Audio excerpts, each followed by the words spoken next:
What is going on, guys? SteelTwins back at you with another video. As you guys can see, we are working on different camera angles. This won't be the final background. We're going to add more stuff to hide most of the blue wall, but we're testing some things out, so bear with us for the time being. We're trying to figure out a new change, a new direction for the upcoming season, basically. Exactly. So, but let's get into the topic of the video, which is Mason Rudolph. Yeah, I mean, we all know Mason Rudolph, the most beloved Steelers quarterback in history, Steelers history. I mean, this guy's totally not the most hated guy in the I mean, it's not like he gets unwarranted hate or anything. I mean, who the hell doesn't like Mason Rudolph? Know what I mean? Like, come on, we all love Mason Rudolph.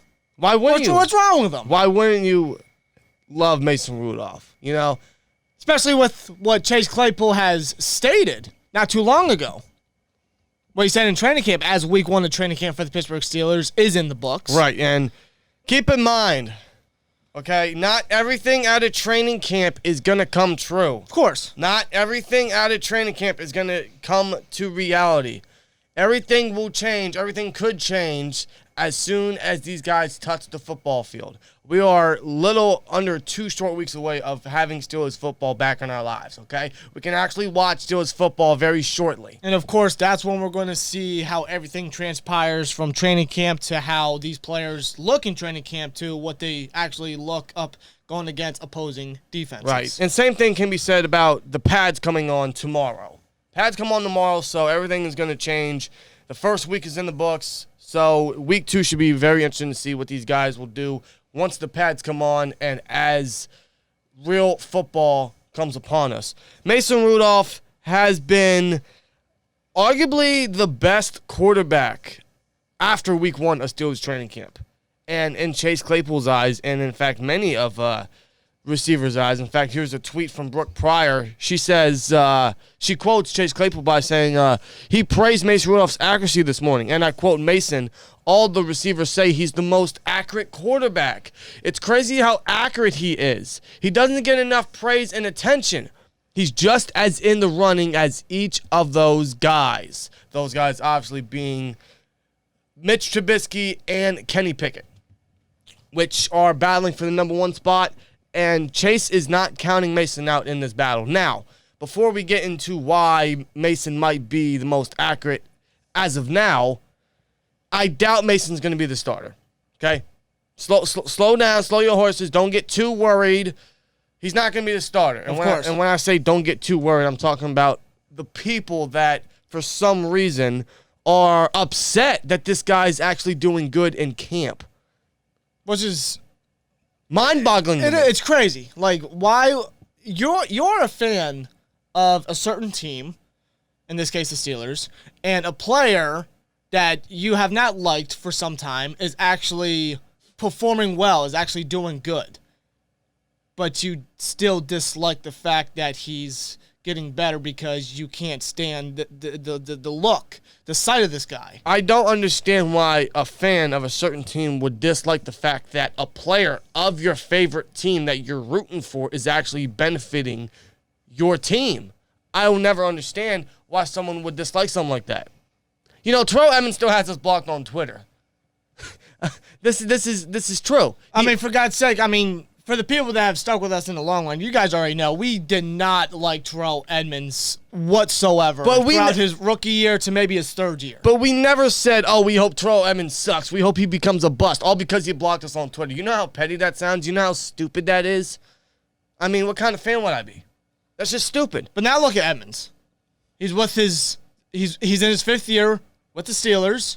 He's in a prove-it-year deal. And every year, in some aspect of his game, he's actually increased his ability on the field. He's actually gotten better. And could that be... And I don't think he's no longer terrible Edmonds in our eyes. Yeah, and could that be the same for Mason Rudolph? Again, everything in camp will not translate to the football field, especially when it comes to the quarterback position.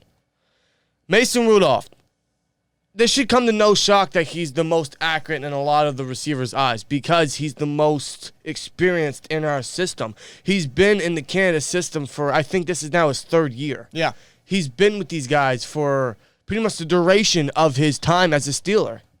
This should come to no shock that he's having good connection, good chemistry, and he's so accurate with these receivers.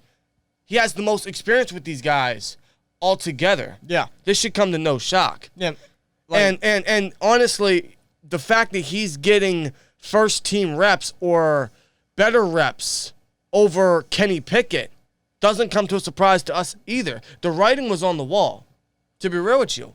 They picked up Mitch, they still kept Mason, and then they drafted a rookie quarterback. And if you know the Steelers, they don't really rush rookies unless they have to. But when it comes to a quarterback, they never really rush that position. No, nor should they. Why should they? What? Because Kenny Pickett's a first-round rookie quarterback because he was the most pro-ready coming out of the NFL draft? That doesn't necessarily mean throw him directly at the Wolves. No, that does not. Rarely does that do good for a quarterback's progression once he translates to the big leagues. It's just not a good. It's a recipe for disaster, honestly. There's no need for Pickett to come in and swoop in the job or force him to take that job immediately. That does not need to happen. No, so we can all be patient. We can all wait because him not doing these 7-on-7 drills or whatever he's doing in training camp that he's not doing. His limited reps, honestly.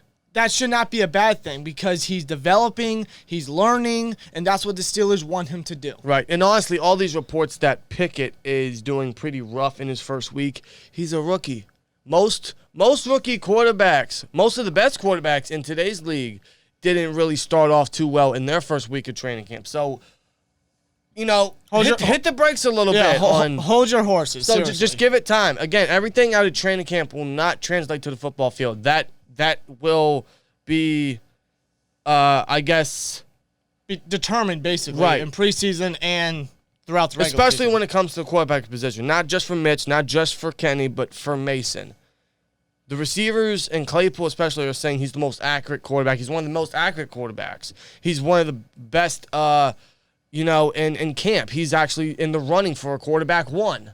Again, I doubt that, but I'm rooting for this guy to be a quarterback two. I still think Mitch, at the end of the day, is going to be the starter. Pickett might be the number 3, and Mason's going to be the number 2. I personally thought the writing was on the wall for a long time, so I'm still running with that. Yes. So anything could change in the next couple weeks. We still have 4 weeks till the regular season. Something could happen out of the blue. We don't know.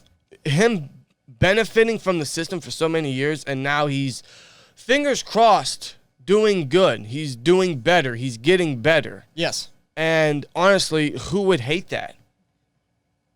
Especially for a guy like Mason, where he'll probably be the quarterback too for now. Yes. Unless they decide to trade him, to which those rumors have been spurring around all offseason. But thank you for bringing that up because after the draft where we drafted 2 quarterbacks, Pickett and Chris Oladukin, a lot of people wrote him off. They're like, "Oh, goodbye, Mason. Goodbye, Mason. You're out of here. We're trading him. We're releasing you." You know what's crazy about that, though? You know what's crazy? If Mason were to go, then you have all new coming quarterbacks on your roster in Mitch, Pickett, and Oladukin, guys that are not experienced with this system whatsoever. Absolutely. Mason is experienced. He's been with us going into his 5th year. And a lot of... And why would you want to throw him away, get rid of him, and have nobody experienced behind the starter, which could be Mitch or Pickett, whoever, or maybe Rudolph, depending on how he performs. Or, in my opinion, have someone that is, again, this is my opinion, a decent backup, a trustworthy backup. I'm going to say this right now. I might catch heat for this. I trust Mason as a backup. And if he's doing what he's doing in camp and it actually translates to the preseason and onto the football field against real competition, that's good. That benefits this team. That benefits us as Mason can truly be a trustworthy backup. Yeah, backup. But keep in mind, we're saying backup, not starter. Of course. I don't think Mason's going to be the starter. I don't. But I think he can be a very reliable quarterback, too, for now. Potentially for the entire season, depending on where Pickett's going to be, depending on how much time Pickett gets. Time will tell as camp continues and once preseason hits. Right. But as of what we're hearing now and what we're seeing so far after week 1 in Steelers camp, this is how I'm seeing it. And it should come to no surprise to anybody, honestly. It doesn't come as a surprise to me, and I'm cool with it. And, again, a lot of people wrote Mason off after the draft because we drafted 2 guys and all this and that. And people are upset that this guy's doing good and and they don't want to see that. It just makes no sense to me. So that actually makes me root for Mason more, that he actually does translate what we're seeing from camp or what we're hearing from camp onto the football field against true competition, actually does better and has the best Mason we've seen all year or all his career, as a matter of fact. Yeah, really, honestly. So I'm still rooting for Mason, man. I doubt he's going to be the starter. I'm not saying that. Everyone has selective hearing. We're not saying he's going to be the starter. Just because Claypool said he's probably in the running with all the other guys doesn't mean he actually is, or the fact that he's actually going to be the number one starter. I doubt that. But as a primary backup, as a quarterback too, I'm fine with it. Absolutely. If he gets better, if it actually continues, if he does well when it comes to preseason, because this is all training camp talk. If he actually showcases some of this in training camp and maybe in the regular season, if something were to happen and he were to come in, I would have my confidence in Mason. I really would. Absolutely. I really would. So go Mason. Go Mason, man, honestly. So we'll see what happens as camp continues, as the pads come on tomorrow. So we'll see if these reports continue and see what translates to the football field, because Steelers Seahawks preseason is coming very shortly, under 2 weeks, and we can truly see what translates from training camp onto the actual football field. And I can't wait. But as of these reports, I'm still rooting, man. I'm still rooting for him. But let us know you guys' thoughts, and see you guys in the next one. Here we go, Steelers. And like, comment, subscribe, and we'll see you later. Peace!